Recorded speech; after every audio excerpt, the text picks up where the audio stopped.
यहाँ दुई चारवटा कुराहरू यहाँको र हाम्रो पुरै टोटल्ली फरक होला, हाम्रो राजनीतिक स्थिरता नहोला, तैपनि हामीले गर्न पर्ने कर्तव्यहरू पनि हामीले नेपालमा चाहिँ गराएर रहेनछौँ होइन। म आउँदिनँ मेरो देशमा गर्छु भन्ने मान्छेहरूलाई पनि वातावरण छैन कि, अब के गर्ने।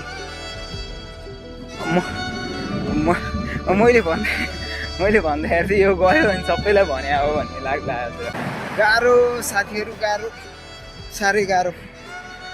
भने मात्रै अस्ट्रेलिया, बाटो मात्रै चिल्लो रहेछ, गाडी पनि चिल्ला रहेछन्, ठुल्ठुला भवन रहेछन्, तर हामी जस्तोलाई भरेर हुर्र गरेर हिँड्ने मान्छेहरूलाई, रमाइलो गरिरहने मान्छेहरूलाई एकछिन एउटासँग नबोल्दा खस हुने मान्छेहरूलाई मलाई चाहिँ, म आएको 1 हप्ता भयो यहाँ अस्ट्रेलिया, खासै ऊ छैन। हेर्नुहोस्, अब त्यही हो। तपाईँहरू रुपेश श्री युट्युब च्यानल हेर्दै हुनुहुन्छ, लाइक कमेन्ट सेयर सब्सक्राइब गरिदिनु होला। म हजुरलाई यहाँ अस्ट्रेलियामा कस्तो छ, के छ, कस्तो मान्छे आउने, कस्तो मान्छेलाई अझै गाह्रो हुन्छ आउँदाखेरि भन्ने कुराहरू चाहिँ आफूले देखेको जानेको भन्ने छु। र अब यहाँ कोहीसँग बोल्दैन, यत्रा घरहरू छन्, निक्लिने बोल्ने, यहाँ मान्छे पक्लकै भयो भने नि उठाउन आउने कोही छैन। भन्न त भन्थे पहिला होइन, विदेश भने विदेश हो होइन, त्यहाँ कसैलाई कसैको मतलब हुँदैन भन्थे होइन होला। उहाँ त पैसाको रुख छ, टप टिप्ने हो, आइफोन चलाउने हो भन्ने सोचिन्छ नि त हामी, तर त्यस्तो नहुँदो रहेछ। खासमा चाहिँ त्यस्तो हुँदै नहुँदो रहेछ। अनि अर्को मलाई दुःख लागेको कुराहरू धेरै नै, हाम्रो देश र यहाँ मैले अस्ट्रेलियालाई कम्पेयर गर्छु कि कहिले कसो होइन, कम्पेयर गर्दाखेरि चाहिँ साँच्चै नै हाम्रो देश धेरै कुरामा पछाडि छ भन्ने लाग्छ कि, साँच्चै नै भने। अब हामी मान्छेहरू, हामी आफै जनताहरू पनि, यहाँको जनता र त्यहाँको जनतामा धेरै नै फरक रहेछ कि। जस्तो हामी आफै पनि सुध्रिनुपर्ने धेरै कुराहरू रहेछ कि। जस्तो हामीले चाहिँ भन्छौँ नि त, नेता भएन, यो छैन, त्यो छैन, सिस्टम छैन होइन, कानुन छैन भन्छौँ, तर हामी आफै पनि त्यसमा जिम्मेवार रहेछौँ कि। हामी आफैले पनि त्यो कानुन नमानिराखेका रहेछौँ, हामी आफैले पनि जिम्मेवारी नभइराखेका रहेछौँ होला। यहाँ दुई चारवटा कुराहरू यहाँको र हाम्रो पुरै टोटल्ली फरक होला, हाम्रो राजनीतिक स्थिरता नहोला, तैपनि हामीले गर्न पर्ने कर्तव्यहरू पनि हामीले नेपालमा चाहिँ गराएर रहेनछौँ भन्ने मलाई लाग्यो होइन। मैले धेरै बुझेर भने होइन, तर मैले 1 हप्तामा जे देखेँ यहाँ होइन, खै त यहाँ सबैले मान्दा रहेछन्, आफूले खाएको फोहोरहरू बाटोमा फ्याल्दा रहेछन्, झोलामा हाल्दा रहेछन्, तर हामी त त्यस्तो गर्दैनौँ नि त। एटलिस्ट हामीले त्यो त गर्न सक्थ्यौँ नि त होइन। यस्ता धेरै कुराहरू मैले देखेँ है। अब यो 1 हप्तामा आउँदाखेरि लाग्ने नयाँ कुराहरू, अब समुद्रमा जाँदाखेरि मान्छे मलाई बिल्कुल नयाँ लागेको छ। समुद्रमा जाँदाखेरि, समुद्रमा बिचमा जाँदाखेरि चाहिँ मान्छेहरू बिस्कुल सुके जस्तो सुकेन है। अब त्यो त हाम्रो नेपालीहरूको लागि त टोटल्ली अब समुद्रै नयाँ हो, झन् त्यो अनुभव चाहिँ मेरो लागि पुरै नै नयाँ भयो। अनि त्यही हो। अब यदि हामीले पनि यहाँबाट एटलिस्ट राम्रो कुराहरू सिक्यौँ भने चाहिँ चेन्ज हुन्छ, धेरै नै चेन्ज हुन्छ। अनि सबै कुरा सिको गर्ने होइन, सबै वेस्टर्न कल्चर लानुपर्छ भन्ने त होइन, तर आफ्नो राम्रो संस्कृति सभ्यतालाई बचाउँदै यहाँका विकासहरूलाई हामीले त्यति मात्रै कपी गऱ्यौँ भने पनि धेरै नै हुने रहेछ। अब कुनै कुराहरू चाहिँ फेरि हाम्रै देशको मलाई अब जति खाल्टो भए पनि, जति धुलो धुवा भए पनि, जति जे भए पनि, तर आफ्नो देश प्यारै हुने रहेछ कि।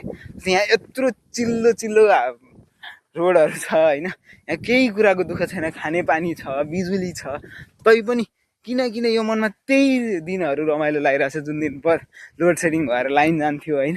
त्यो लाइन जाँदाको रमाइलो, गफगाफहरू नै रमाइलो, यतिखेर चाहिँ त्यही रमाइलो लाग्ने रहेछ कि। तर खै अब त्यसमा बस्ने बानी भएर होला होइन,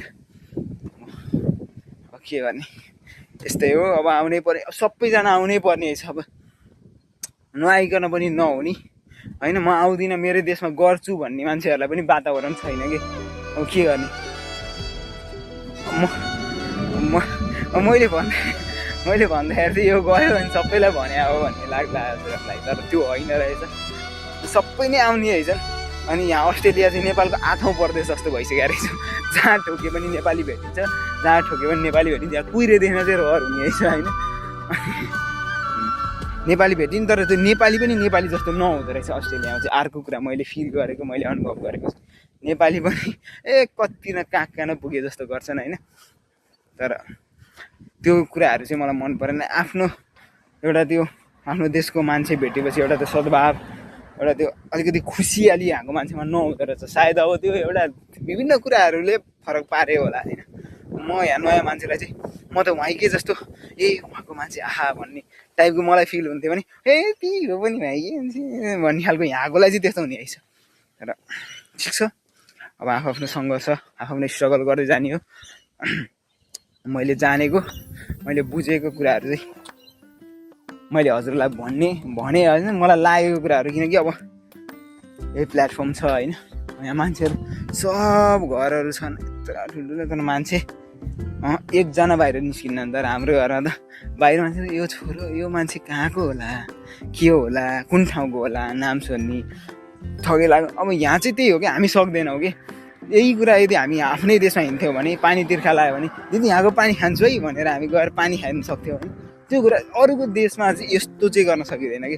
जस्तो त्यो कुराहरू चाहिँ त्यो माहौलहरू चाहिँ सायद पहिलोचोटि आउने मान्छेहरूलाई चाहिँ मिस हुन्छ कि त्यो हुन्छ। जति जे भयो भने त्यही यहाँको एउटा झ्याङ देख्नु र नेपालको एउटा झ्याङ देख्नुमा चाहिँ फरक नै रहेछ। अब यहाँ यो आँखाले त्यही हिमाल हेर्न खोजिरहेको हुँदो रहेछ क्या, यो आँखाले त्यही हिमाल हेर्न खोजिरहेको हुँदो रहेछ। यो मन त्यतै अब गाउँघरतिरको कुटो कोदालो कान्ला होइन, गोठको गोरु भैँसी गाईहरू खोजिरहेको हुँदो रहेछ यो मनले चाहिँ। सुरुमा चाहिँ यहाँ एडप्ट भएपछि यहाँको मान्छेहरू फेरि छुट्टै चेन्ज हुने रहेछन्। यहाँको मान्छेहरू पनि छुट्टै नै हुने रहेछन्। चिया खाँदैनन् यहाँको मान्छेहरूले, क्यापुचिनो खान्छन् होइन। त्यही हो अब यहाँ त्यही नै हो। अब हामी सुरुमा काठमाडौँ आउँदाखेरि काठमाडौँको लाग्थ्यो, काठमाडौँ मान्छेहरू नि त्यस्तो लाग्थ्यो। अहिले अब यहाँको लाइफ त्यस्तै लागिरहेछ मलाई चाहिँ।